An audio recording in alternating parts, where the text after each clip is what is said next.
My name is Patrick McCabe. I've always had really messed up teeth growing up, like atrociously bad. Due to that and a few other things, I got my wisdom teeth out really late in life. Most people who undergo the process get them out sometime in high school or at the very latest early into their college years, but I was different. I didn't even sit down for a consultation until after graduating college. The process was incredibly painful and one of the most irritating things I've gone through in my entire life. I'm not going to bore you with all the details about my recovery, but there is something you need to know.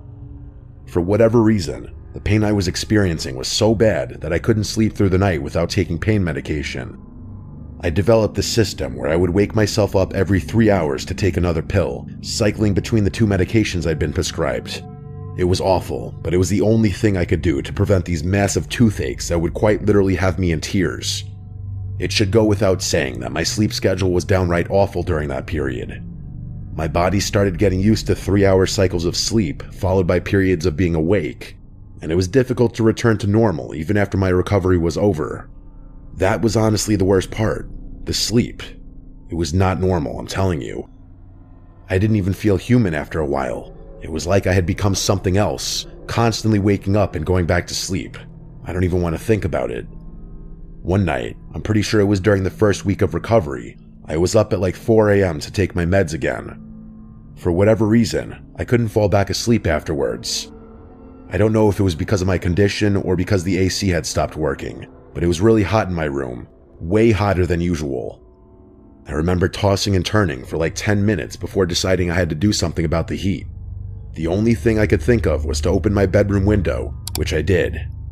That helped a little bit, but I still couldn't sleep.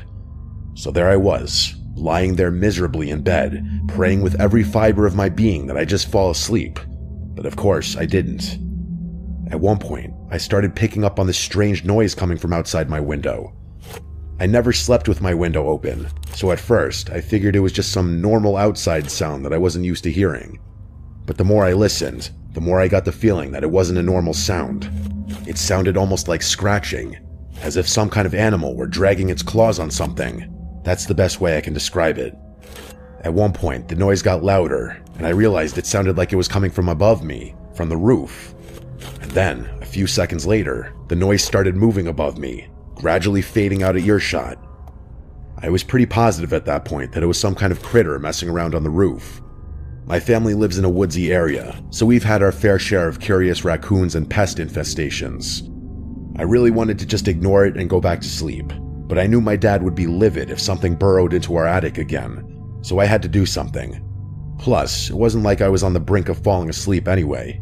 I was wide awake.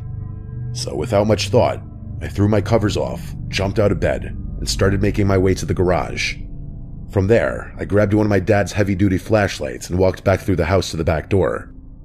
My room sits on the first floor near the back of the house where the roof is the lowest, so I figured I'd check over there first. I made it to the spot outside my bedroom window and started sweeping the flashlight beam across the roof. I didn't see anything up there, so I sighed and figured the animal had crawled to a different part of the roof in the time it had taken me to get outside. I started walking around the house, trying my best to illuminate as much of the roof as possible.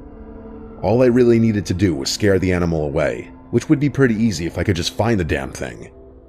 I was standing near the front of the house where the roof is nearly twice as high when I spotted something shift in the corner of my flashlight beam.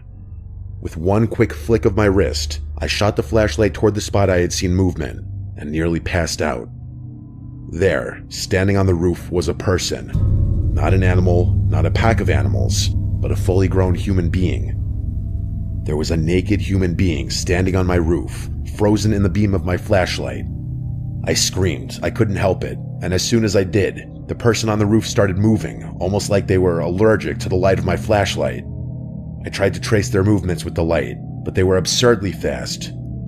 Until that moment, I didn't know it was possible to move so fast barefoot, let alone on the loose shingles of an uneven roof. They started making their way back to where my room was, and I sprinted around the house to intercept them. I don't even know what I was thinking. I should have just ran back inside, but there was some deep instinct in me that prevented me from backing off. I yelled for my dad as I ran, hoping he'd be able to get outside in time to help me ward off or restrain the psycho on our roof. I made it to the back of the house just in time to see the person preparing to jump off the roof. My first thought was that there was no way.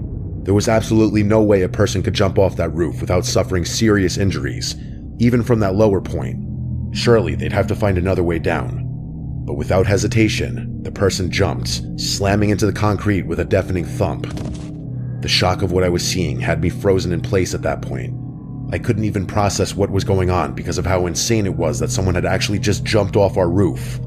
I don't know how he didn't shatter every bone in his legs. My dazed shock only lasted a split second, but that was enough. The person immediately got up off the paver stones and charged toward me, tackling me to the ground. He started clawing at my eyes, almost like he was trying to rip my face off. I screamed and kicked, but I couldn't get him off me.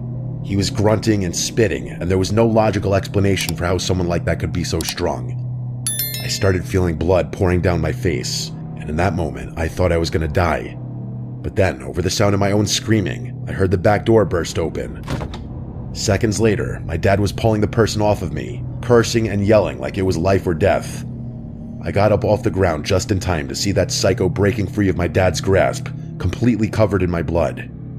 Instead of continuing to attack me or my dad, he ran to the edge of our yard, scaled our backyard fence, and disappeared into the darkness. My dad and I stood there in shock while the sounds of his footsteps crashing through the forest faded into the distance. I'll fast forward through the rest. I had to go to the hospital that night. My dad almost crashed just trying to get me there. I had lost a ton of blood, and the doctors had to give me all sorts of shots to prevent me from getting any infections or diseases that guy might have had. It was a nightmare.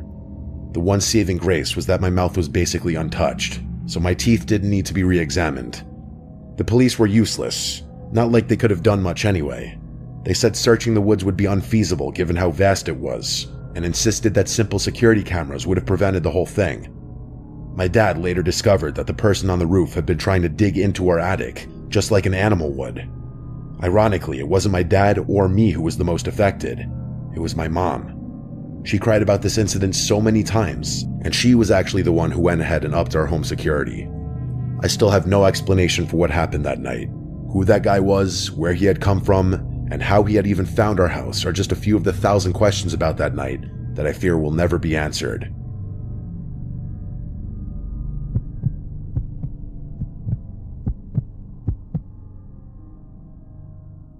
My house is a very unique design. Well, I call it unique, but I bet a lot of people would call it weird instead. And actually, they have. The vast majority of friends I've hosted have all said so, even a handful of girls I've snuck in while my parents were away. As much as I'd love to make things easy for myself and just attach a bunch of photos of the house, I don't think my parents would appreciate that too much. So instead, I'll just tell you the important details. As it pertains to the story, there's really only one you need to know. You know how most houses have a porch or a walkway leading up to the front door, and there's usually some sort of covering above the door, maybe called a door canopy? Well, my house basically has a covered hallway that you have to walk through before entering the actual interior. Imagine your own front door, part of the house on either side, and then push the front door entrance back, into the house so to speak. It's essentially like walking in between two parts of the house without even being inside. This is all to say that my bedroom is on the first floor, right next to the external hallway that leads to the front door. If I stand up and look out the window next to my bed, I can actually see anyone standing at the front door, but they'd have their back to me. Hopefully that description makes sense. I developed a habit at a really young age of peeping out that window whenever a delivery person or guest would ring the doorbell.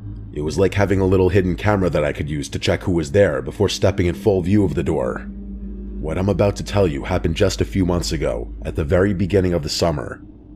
My parents were out of town for the week, so I decided to take advantage of the situation and let my girlfriend Anna sleep over for a few days. Normally, my strict and traditional parents would be very opposed to anything like that, but what they didn't know wouldn't hurt them. Plus, they'd met Anna a million times, so it wasn't like I was bringing an unwelcome stranger into our home. The first night was relatively uneventful. Just a chill movie night with some snacks and a few glasses of wine. We went to sleep at a reasonable hour and went for a dip in the pool the following morning.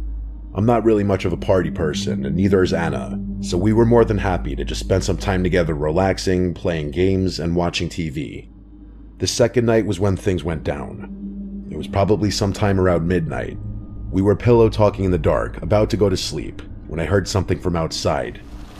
It sounded like a screeching, or something being dragged. I shushed Anna and listened, trying to figure out what I was hearing. It sounded like it was coming from the driveway, which is off to the side of the house. That alarmed me, mostly because it meant the sound was coming from really close to the actual house. I listened a little while longer and realized it was the sound of one of my dad's trash cans being moved around. He sometimes keeps them in front of the garage, and I was pretty positive I had seen a couple of them out there earlier that day. My first thought was that he hadn't fully emptied them and some animal was poking around looking for scraps or food or something. Still though, animal or not, hearing things moving around in your driveway is creepy, especially when you're the only one home and it's too dark to see anything. I told Anna to stay put, telling her that I was going to go shoo away the raccoon or other animal that was rummaging through the trash. Then, I calmly walked out of my room and over to the front door.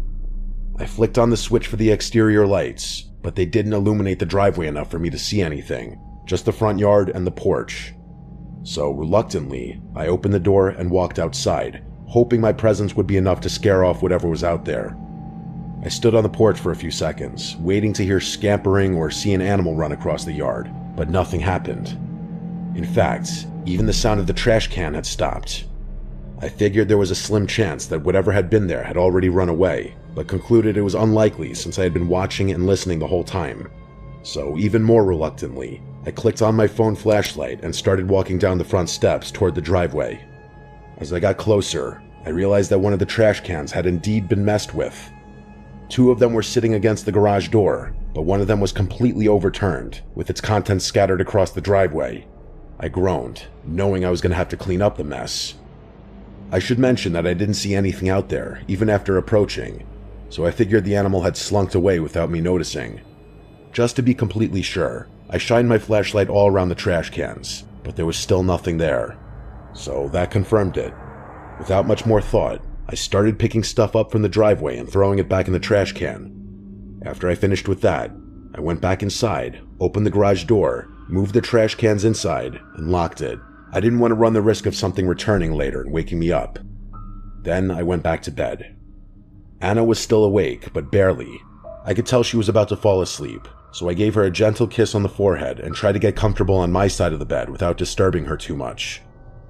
I was in that in-between phase of consciousness and unconsciousness, where you're half dreaming but can pull yourself out of it if you concentrate, and that's when I heard something. This gentle tapping noise, like metal on glass. I was convinced it was part of the half-dream I was having, but something about it was just the slightest bit too unsettling. So instead of succumbing to exhaustion and drifting off into sleep, I opened my eyes and looked around the room. Sure enough, the tapping sound didn't stop. I froze. It hadn't been in my own head. It was coming from somewhere in the room.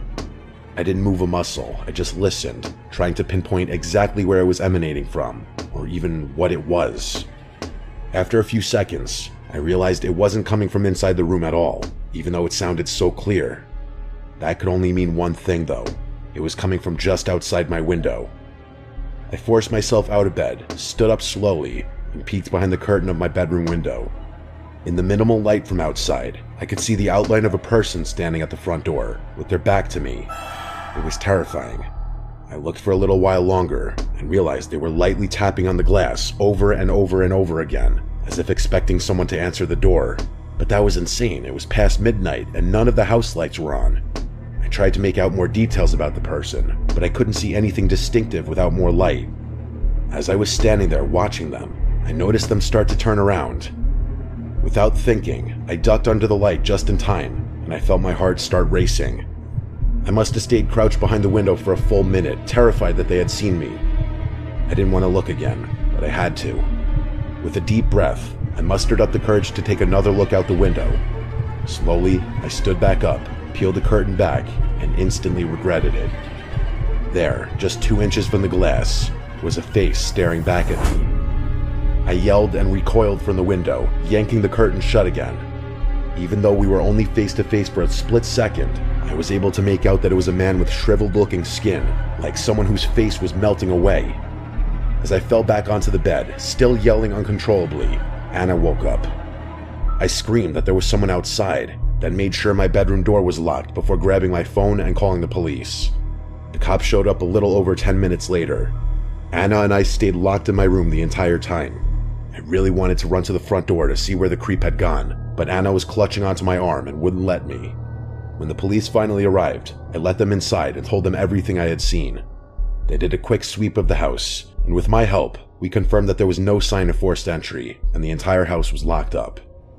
That put me at ease, but it still didn't explain why that guy was creeping around my house and where he had gone. Eventually, after walking the perimeter with their flashlights and poking around the yard, they told us they didn't find anything unusual. One of them told me to call back should I see that guy again. Then they left. The rest of the week passed without incident. I ended up telling my parents, who, to my surprise, didn't seem overly concerned about it.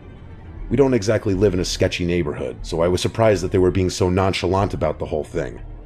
To be fair though, their reaction made me feel like I was overreacting a little bit. I mean, what had really happened? Some homeless guy had crept around our house? The more I thought about it, the more I realized I was making a big deal out of nothing. But if that were the case, I probably wouldn't be writing this. The reason I'm writing this now is because for the past few nights, I've woken up randomly in the middle of the night to strange noises coming from outside my window. Not my trash cans moving around like what I had heard before, but different sounds. I told my dad about them, and he's actually planning on installing some security cameras around the perimeter of our house. But still, I can't help but feel like that guy showing up at my house wasn't a one-off thing. If anything else happens, I'll be sure to send a follow-up.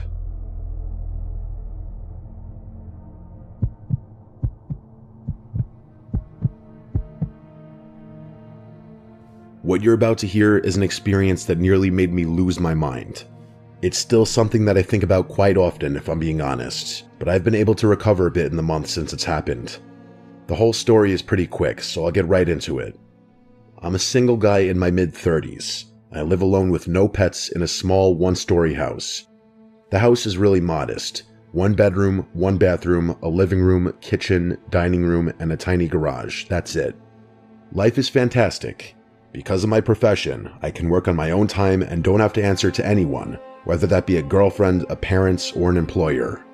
Freedom has always been an imperative part of my life, so I've done my best to maximize it wherever possible. I know a lot of people are different, and a lot of people might actually judge me for my quote, immature lifestyle, but everyone has different priorities and preferences, so as long as no one judges me, I won't judge them. The excess freedom is definitely tethered to its own set of drawbacks though. I've developed some bad habits that I'm sure some people would frown upon. One of them is my sleep schedule, which is god-awful. For some reason, I'm most productive at late hours of the night, so I often find myself staying up until dawn and sleeping into the afternoon. It's just how my body functions, and until I'm absolutely forced to, I don't see a reason to change anything. I was up really late one night. I'm talking past 3 a.m. late. I was sitting at my desk, getting some work done on my computer. I was in the zone, not even listening to music. Imagine yourself at peak hours. That's the kind of groove I was in. The room was dead silent, and I was alone with my thoughts, the sound of my keyboard, and my work. And then, bam, out of nowhere, the silence was interrupted by the sound of footsteps pounding down the hallway towards my bedroom, followed by 3 or 4 bangs on the bedroom door. Like deafening bangs, the type of bangs you'd expect the police trying to barge into a drug den would make. I shot up from my chair so fast I banged my knee on the desk and knocked my monitor over. I was just so shocked, it caught me completely off guard.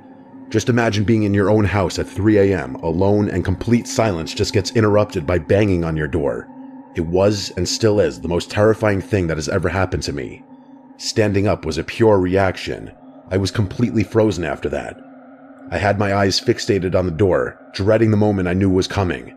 The door bursting open and someone barging into my room. Me having to fight a complete stranger in pitch black darkness. But it never came. I didn't hear anything else, not even the sounds of footsteps retreating from the door. It was like I had imagined it, but I was 100% positive I hadn't. I don't know how long I stood there, but I physically could not force myself to move. It was like sleep paralysis, except I hadn't been dreaming. And then, finally, I heard the sounds of footsteps quickly walking back down the hall, so someone had been there. I don't know why, but hearing those footsteps again unlocked my brain. Without thinking, I grabbed an empty beer bottle off my desk, ran to the door, and started chasing after whoever had broken into my home. I didn't even try to be quiet. I screamed at the top of my lungs like a lunatic, hoping that would give me the extra adrenaline I needed. I ran through the entire house, screaming, but I never found anyone. My house isn't that big. There aren't many places someone could hide, but even after checking every room, there was no one there. All the doors and windows were locked too, which was even more confusing. My bout of confidence was completely drained after that, and I felt fear start flooding back in. I sprinted back to my room, locked the door, and called the police. In the time it took the police to arrive, I listened to my surroundings in complete silence, but never heard anything. When the police finally showed up, we searched the house together, but found nothing. One of the officers tried to convince me that whoever had been there had left, but I insisted that everything had been locked up. He told me I had probably overlooked something, and it took everything in me not to curse him out right there. I know for a fact that nothing had been unlocked, but that didn't explain how that person had gotten into and out of my house. Unless I had imagined it, but I know I didn't. For the next week, I was a psychological mess.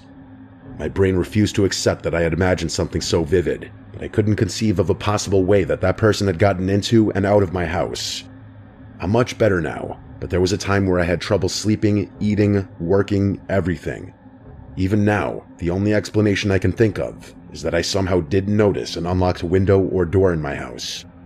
Still though, why anyone would crash through my house just to run away is a complete mystery to me.